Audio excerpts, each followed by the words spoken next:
നമ്മൾ ട്രെയിനിൻ്റെ ഉള്ളിലുള്ള കാഴ്ചകൾ കാണാൻ വേണ്ടിയിട്ട് ട്രെയിനിൻ്റെ ഉള്ളിലോട്ട് കയറുക. റഷ്യയിലുണ്ടായിരുന്ന ഈ വാഗൺ 1985 ഈ മ്യൂസിയത്തിലെത്തിച്ചത്.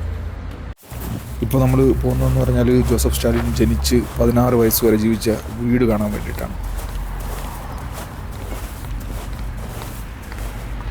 ഈ കാണുന്നതാണ് ആ വീട്. ഒരു ചെറിയ പഴയ വീടാണ്. റൂഫൊക്കെ കെട്ടി പ്രൊട്ടക്റ്റ് ചെയ്തിട്ടുണ്ട്.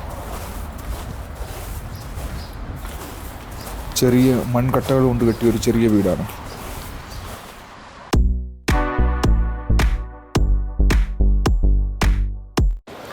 മ്യൂസിയത്തിലെ കാഴ്ചകൾ കണ്ടിട്ട് നമ്മൾ ഗൈഡിന് വേണ്ടിയിട്ട് വെയിറ്റ് ചെയ്യുകയാണ്. ഇപ്പോൾ ഇവിടെ നല്ല തിരക്കായി. നമ്മൾ വരുന്ന സമയത്ത് തിരക്കില്ലായിരുന്നു. ഇവിടെ ഒരു ജോസഫ് സ്റ്റാലിൻ്റെ പ്രതിമയുണ്ട്. ചുറ്റും റോസാപ്പൂക്കളൊക്കെ ആയിട്ട് ഒരു ചെറിയൊരു ഗാർഡനും ഉണ്ട്. ജോസഫ് സ്റ്റാലിൻ പട്ടാള വേഷത്തിൽ നിൽക്കുന്ന ഒരു പ്രതിമയാണ്. ഈ പ്രതിമ 1952 ജോസഫ് സ്റ്റാലിൻ ജീവിച്ചിരുന്ന സമയത്ത് തന്നെ നിർമ്മിച്ചതെന്നാണ് പറയുന്നത്. ഇവിടുത്തെ ഗോരിയിലെ സെൻട്രൽ സ്ക്വയറിലാണ് ഇത് ഉണ്ടായിരുന്നത്. 2010 സോവിയറ്റ് യൂണിയൻ്റെ അടയാളങ്ങളൊക്കെ ഇപ്പോൾ സ്ഥലത്ത് നിന്ന് നീക്കം ചെയ്യുന്നതിൻ്റെ ഭാഗമായിട്ട് ഈ പ്രതിമയെ സെൻട്രൽ സ്ക്വയറിൽ നിന്ന് എടുത്തിട്ട് ഇപ്പോൾ ഇവിടെ സ്ഥാപിച്ചതാണ്.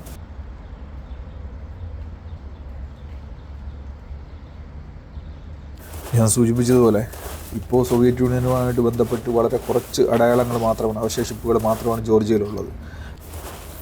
ഒരു ഗൈഡ് വന്നു. നമ്മൾ ആദ്യം പോകുന്ന ഈ വാഗൺ ടൂറിന് വേണ്ടിയിട്ടാണ്. ഈ ഗൈഡിൻ്റെ സർവീസ് നമ്മുടെ ടിക്കറ്റിൽ അവൈലബിൾ ആണ്. ടിക്കറ്റിൻ്റെ കൂടെ ഇൻക്ലൂഡഡ് ആണ്. ഇനി ബാക്കിയുള്ള ട്രെയിനും അതുപോലെ ജോസഫ് സ്റ്റാലിൻ്റെ വീടും ഉണ്ട്. ഈ രണ്ട് സ്ഥലത്ത് നമ്മൾ ഗൈഡിൻ്റെ സർവീസ് എടുക്കുന്നുണ്ട്. നമ്മൾ രാവിലെ വന്നത് നന്നായി, കാരണം ഇപ്പോൾ നല്ല തിരക്കായി. 10 മണിക്ക് വരുമ്പോൾ നമ്മളാകെ ഒരു 10 പേര് മാത്രമേ ഉണ്ടായിരുന്നു. പക്ഷേ ഇപ്പോൾ നല്ല തിരക്കായി. നമ്മൾ നടന്ന് ട്രെയിനിനടുത്തെത്തി. നമ്മൾ ട്രെയിനിൻ്റെ ഉള്ളിലുള്ള കാഴ്ചകൾ കാണാൻ വേണ്ടിയിട്ട് ട്രെയിനിൻ്റെ ഉള്ളിലോട്ട് കയറുക. ഈ ഉള്ളിൽ കയറി വരുന്ന സ്ഥലത്ത് ആദ്യം ഒരു പാൻട്രി ആണുള്ളത്, ചെറിയൊരു കിച്ചൺ. ഇവിടെ ഒരു ബെഡും ടേബിളും ഒക്കെ ഉണ്ട്. ബെഡ്റൂമാണെന്ന് തോന്നുന്നു. ഇങ്ങോട്ട് വന്നു കഴിഞ്ഞാൽ ഇതും ചെറിയൊരു ഓഫീസ് റൂം പോലെയുണ്ട്. ഇതൊരു ടോയ്ലറ്റാണ്. ഇവിടെ ഒരു മീറ്റിംഗ് റൂമുണ്ട്. ഇതൊരു വലിയ മീറ്റിംഗ് റൂം, അതോ ഡൈനിങ് റൂമാണോ എന്നറിയില്ല. ഇത്രയാണ് ഇതിനകത്തുള്ള കാഴ്ചകൾ.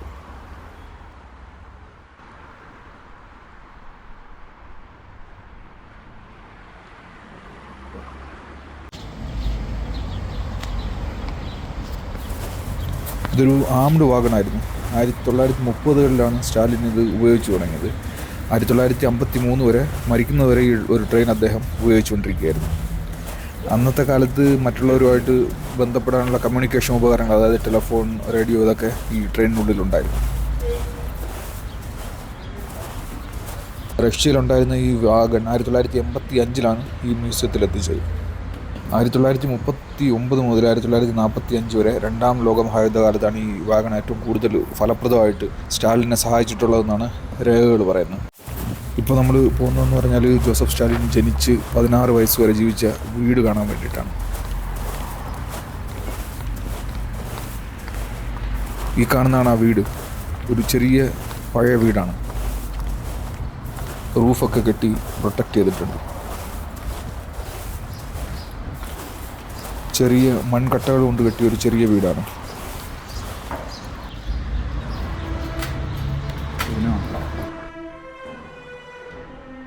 ഉള്ളിൽ 2 റൂമാണുള്ളത്. ഒരു മെയിൻ റൂമും ഒരു ബെഡ്റൂമും. ഉള്ളിലൊരു കട്ടിലും മേശയൊക്കെ ആണുള്ളത്. ജോസഫ് സ്റ്റാലിൻ്റെ തുടക്കം എന്ന് പറഞ്ഞാൽ ഇത്രയും ലളിതമായിട്ടുള്ള ഒരു വീട്ടിൽ നിന്നായിരുന്നു. ഈ വീട്ടിൽ താമസിക്കുന്ന സമയത്ത് ലോസഫ് ബസാരിയോസ് ജുഗാഷ്വലി എന്നായിരുന്നു സ്റ്റാലിൻ്റെ പേര്. പണ്ടുണ്ടായിരുന്ന അതേ രീതിയിൽ തന്നെ ഈ ഒരു വീട്ടിനെ സംരക്ഷിച്ച് വെച്ചിരിക്കുകയാണ്. പില്ലറും റൂഫും ഒക്കെ വാർത്തിട്ട് അതിൻ്റെ പുറത്തുനിന്ന് പ്രൊട്ടക്ഷനൊക്കെ കൊടുത്തിട്ടുണ്ട്. 1878 ഡിസംബർ 18 ഈ വീട്ടിൽ ജോസഫ് സ്റ്റാലിൻ ജനിക്കുന്നത്. അച്ഛനൊരു ചെരുപ്പൂത്തിയായിരുന്നു, അതുപോലെ അമ്മ അലക്കുകാരിയായിരുന്നു. അങ്ങനെ ദാരിദ്ര്യവും കഷ്ടപ്പാടും ഒക്കെ ആയിട്ടാണ് ഈ ഒരു ചെറിയ വീട്ടിൽ സ്റ്റാലിൻ വളർന്നത്. ദാരിദ്ര്യത്തിലും കഷ്ടപ്പാടിലുമൊക്കെ തുടങ്ങി പിന്നീട് സോവിയറ്റ് യൂണിയൻ്റെ തലപ്പത്ത് വരെ എത്തിച്ചേർന്ന ജോസഫ് സ്റ്റാലിൻ്റെ തുടക്കം വരും തലമുറയ്ക്ക് മനസ്സിലാക്കുന്നതിന് വേണ്ടിയിട്ട് 1957 ഈ ഒരു വീടിന് സംരക്ഷണ ഭിത്തിയൊക്കെ പണിയുന്നത്.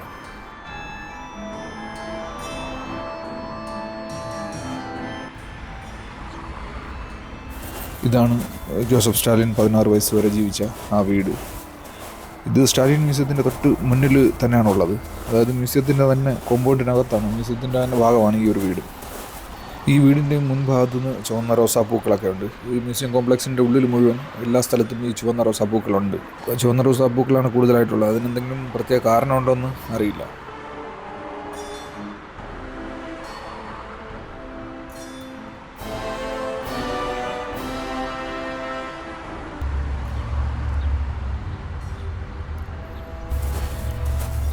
ഈ വീടിൻ്റെ മുമ്പിലുള്ള പാർക്ക് സ്റ്റാലിൻ പാർക്ക് എന്നാണ് അറിയപ്പെടുന്നത്. രണ്ടു വശത്തും ഇരിക്കാനുള്ള ബെഞ്ചുകളൊക്കെ ഉണ്ട്. അതുപോലെ ഫൗണ്ടൻ ഉണ്ട്, ഗാർഡനും ഒക്കെ ഉണ്ട്. നമുക്ക് ജസ്റ്റ് ആ കാഴ്ചകളും കൂടെ കണ്ടിട്ട് വരാം. ഈ ഫൗണ്ടനിൽ ഇപ്പോൾ വെള്ളമില്ല. ഗാർഡനുണ്ട്, പക്ഷേ ഫൗണ്ടനിൽ വെള്ളമില്ല. അങ്ങേ അറ്റത്തൊരു ജോർജിയൻ ഫ്ലാഗ് ഉണ്ട്.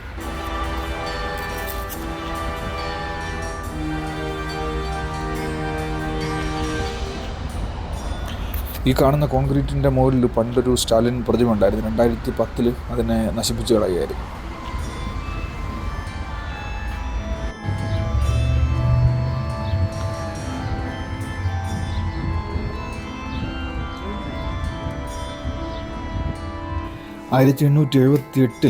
ഡിസംബർ 18 ഗോരി ഗ്രാമത്തിൽ ജോസഫ് സ്റ്റാലിൻ ജനിച്ചത്. ജനിക്കുന്ന സമയത്ത് അദ്ദേഹത്തിൻ്റെ പേര് ലോസബ് ബസാരിയോണിസ് ഡി ജുഗാഷ്വിലി എന്നായിരുന്നു. അദ്ദേഹത്തിൻ്റെ പിതാവ് ഒരു ചെരുപ്പൂത്തിയായിരുന്നു. അതുപോലെ മാതാവ് ഒരു അലക്കുകാരിയായിരുന്നു. ഗോരിയിലുള്ള ഒരു സെമിനാരിയിൽ ദൈവികശാസ്ത്രത്തിനായിരുന്നു ആദ്യം അദ്ദേഹം ചേർന്നത്. 1900 തുടക്കത്തിൽ റഷ്യൻ സോഷ്യൽ ഡെമോക്രാറ്റിക് ലേബർ പാർട്ടിയിൽ അംഗത്വം എടുത്തു. അതിനുശേഷം നിരവധി വിപ്ലവ പ്രസ്ഥാനങ്ങൾക്ക് നേതൃത്വം നൽകി. പിന്നെയാണ് മാൻ ഓഫ് സ്റ്റീൽ അല്ലെങ്കിൽ ഉരുക്കു മനുഷ്യൻ എന്നർത്ഥം വരുന്ന സ്റ്റാലിൻ എന്നുള്ള പേര് സ്വീകരിക്കുന്നത്. ഒക്ടോബർ വിപ്ലവത്തിന് ശേഷം പുതിയ കമ്മ്യൂണിസ്റ്റ് പാർട്ടി 1917 രൂപപ്പെടുമ്പോൾ സ്റ്റാലിൻ ആ പാർട്ടിയുടെ പോളിറ്റ് ബ്യൂറോ അംഗമായിരുന്നു. സോവിയറ്റ് യൂണിയൻ രൂപപ്പെടുന്നതിന് മുമ്പ് നടന്ന റഷ്യൻ സിവിൽ വാറിൽ അദ്ദേഹം നേതൃത്വം നൽകി. 1922 അന്നത്തെ സോവിയറ്റ് യൂണിയൻ നേതാവായിരുന്ന വ്ളാഡിമിർ ലെനിൻ്റെ മരണത്തിന് ശേഷം ജോസഫ് സ്റ്റാലിൻ സോവിയറ്റ് യൂണിയൻ്റെയും കമ്മ്യൂണിസ്റ്റ് പാർട്ടിയുടെയും നേതാവായി.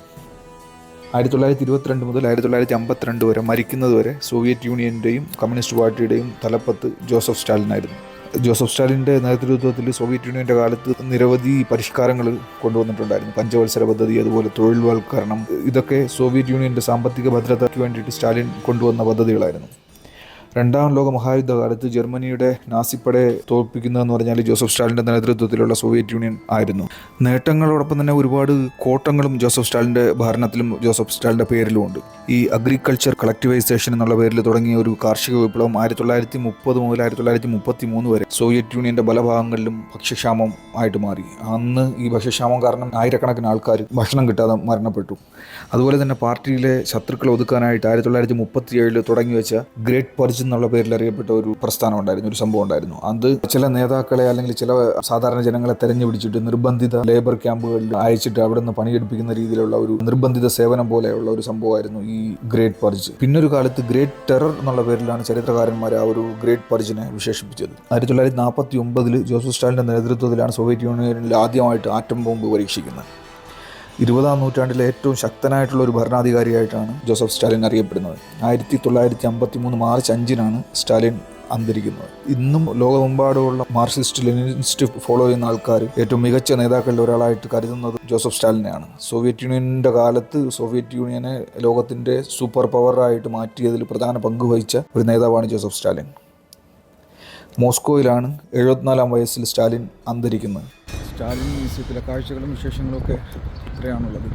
ഇനിയിപ്പോൾ നമ്മൾ യാത്ര കണ്ടിന്യൂ ചെയ്യാണ്. ഇനിയും ഏകദേശം 200 കിലോമീറ്ററോളം ഉണ്ട് നമുക്ക് കുട്ടൈസ് എത്താൻ വേണ്ടിയിട്ട്. ഇപ്പോൾ 11 പോകുന്നു സമയം. അപ്പോൾ ഒരുപാട് സമയം നമുക്ക് കളയാനില്ല. നമ്മൾ യാത്ര കണ്ടിന്യൂ ചെയ്യാണ്. അപ്പോൾ ഈ വീഡിയോ ഇവിടെ ഞാൻ അവസാനിപ്പിക്കുകയാണ്. അപ്പോൾ ഇനി അടുത്ത വീഡിയോ ബാക്കി കുട്ടൈസിലോട്ടുള്ള യാത്രയും കാഴ്ചകളുമാണ്. അപ്പോൾ അടുത്ത വീഡിയോയിൽ കാണാം. Bye bye.